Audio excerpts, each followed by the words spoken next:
ایرانی commander general Qasim سلیمانی کی ایک امریکی میزائل حملے میں شہادت کے بعد سے امریکہ اور ایران کے درمیان حالات کشیدہ ہو گئے ہیں۔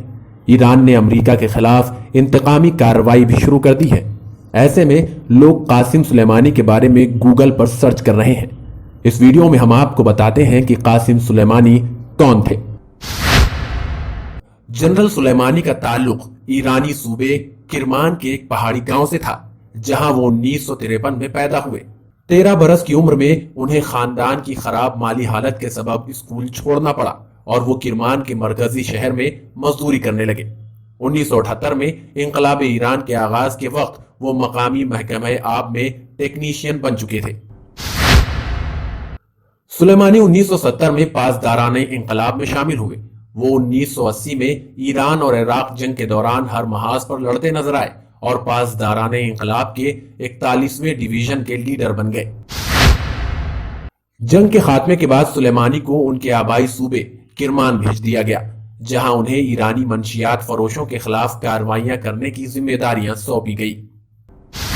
جنرل سلیمانی کو 1990 کی پاسدارانہ انقلاب کی القدس فورس کا کمانڈر بنا دیا گیا اور انہوں نے افغان طالبان کے خلاف ایرانی فوجی اقدامات کی نگرانی کی۔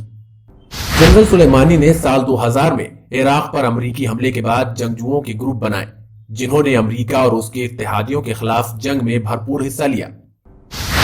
سال 2006 میں انہوں نے حزب اللہ کی اسرائیل کے خلاف جنگ میں مدد کی۔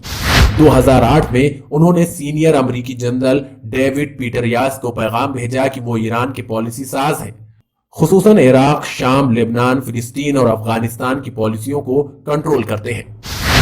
داعش کے خلاف 2010 کی جنگ میں سلیمانی کا بہت اہم کردار تھا۔ انہوں نے عراق میں موجود مقدس مقامات کی حفاظت کے لیے متعدد جنگجو گروپ تشکیل دیے تھے۔ جنرل سلیمانی کے ماتحت فوج کے جوان بتاتے ہیں کہ وہ انسان دوست تھے، اپنے گھر والوں کو کبھی نہیں بھولتے تھے۔ ایک کامیاب جنگی کمانڈر ہونے کے باوجود اپنے خاندان کا بے حد خیال رکھتے تھے۔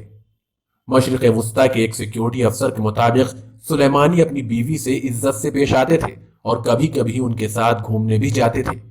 ان کے 3 بیٹے اور 2 بیٹیاں ہیں۔ ٹیم اردو خبر۔